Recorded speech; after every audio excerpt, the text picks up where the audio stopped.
Secondly, I think the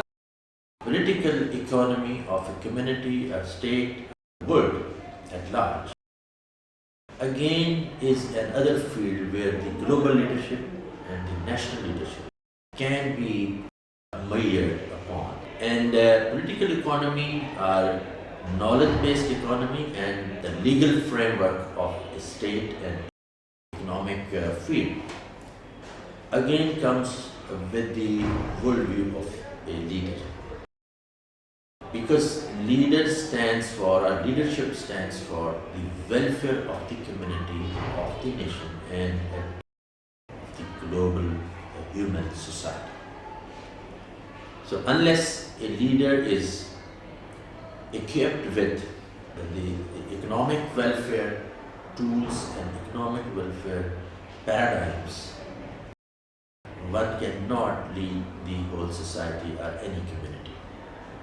It again goes to Quran, Surah Yusuf, where Quran Hakim explains Hazrat Yusuf alayhi salam, or in English, Joseph the Great. We see that Quran says when Yusuf claims to be appointed as leader or to be selected as leader, so he announces that Inni Hafizun Alim. So I am a person who is able to protect rights, enforce responsibilities, and knows very well the welfare of the society, the economic advancement of the community, and the socio-political structure of the whole community and society. This was a claim by Hazrat Yusuf alayhi salam, and Quran has quoted it. It means the leadership has the vision as Yusuf claimed, and as Quran quotes it, it means that it is another preferred paradigm where a leader can be made. Thirdly, I think the difference between Islamic paradigm for leadership and the prevailing concepts about leadership, the prevailing theories about the leadership, I see a difference is about the preferences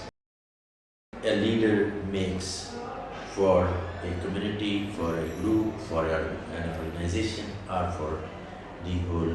human society. Preferences are those goals which are being set by a leader and which are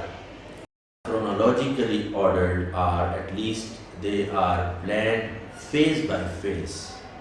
What are the goals to be achieved in a shorter time, and what are the goals to be achieved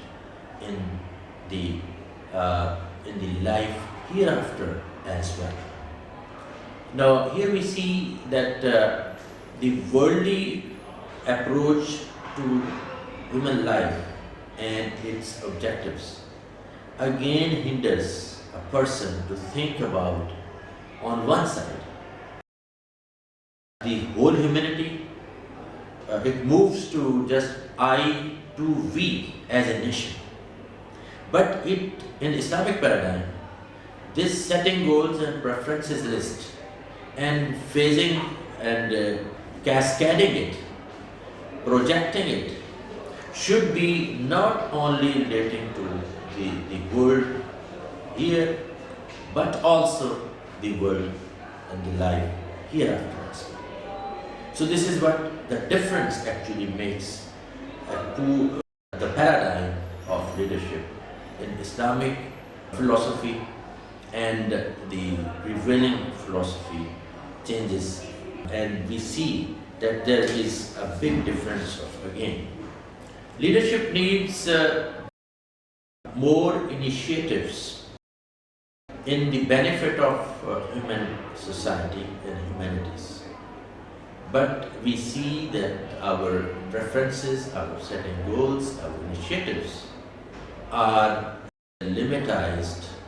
on either side of the worldly life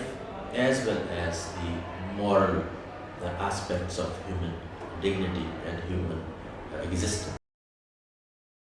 Here we see again the spiritual paradigm given by Quran, given by Sunnah of the Prophet ﷺ, that a leader is a spiritual leader who purifies human being, who sets goals for community and for organization and for the human life as well, and one who purifies human inner self as well and leads them to have a better spiritual self as well, not only the physical and material aspect of life but also the moral existence of human being. So there is again what we see that the Quran Hakim, when talking about Prophet ﷺ's objectives and his status manual, the Quran says that there is one of the duties and obligations of the Holy Prophet Muhammad ﷺ, that he is to purify the human being who follow or who believe in him and who follow the right path.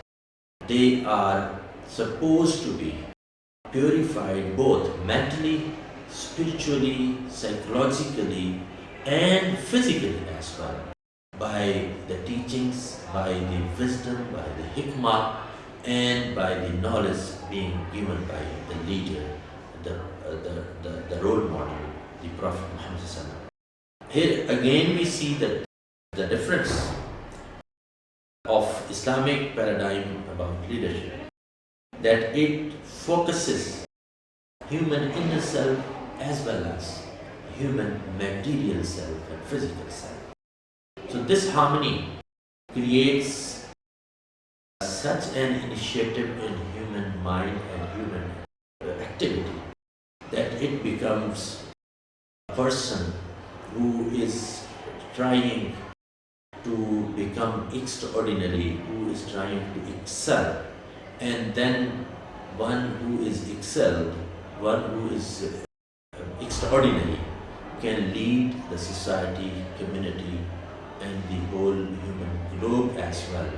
to the right path, to the path which can go not only for the success of worldly life, but also the success of life hereafter as well. The last point, I think, in Islamic paradigm we see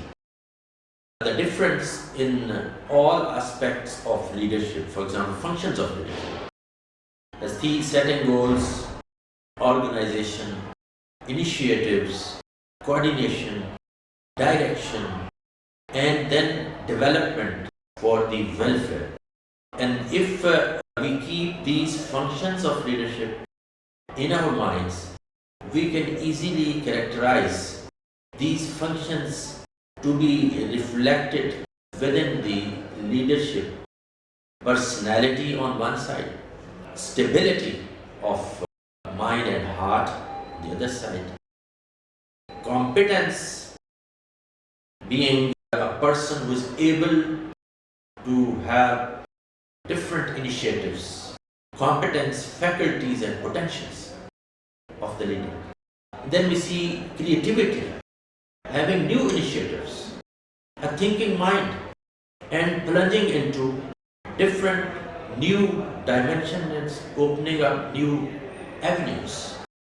And then a sense of responsibility, not only about him or herself, but also about the human being at large. Here we see that there is not only a slogan about the rights only,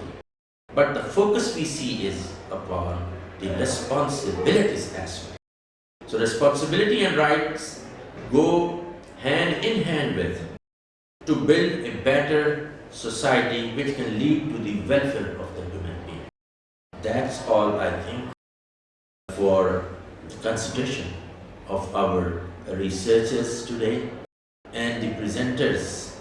in this national and international conference that is looking for a framework and paradigm that is laid under the Islamic philosophy, under the Quranic paradigm of leadership. And these outlines can help us to work more and more and then present and represent the Islamic paradigm of leadership to the whole world today that is already underpinned, that is already ignored, or at least being overshadowed by prevailing philosophy of leadership. Thanks to all, thanks to the organizers, and thanks to the audience that you have given me a chance to explain to you that what are the basic outlines when we think about the Islamic paradigm of leadership.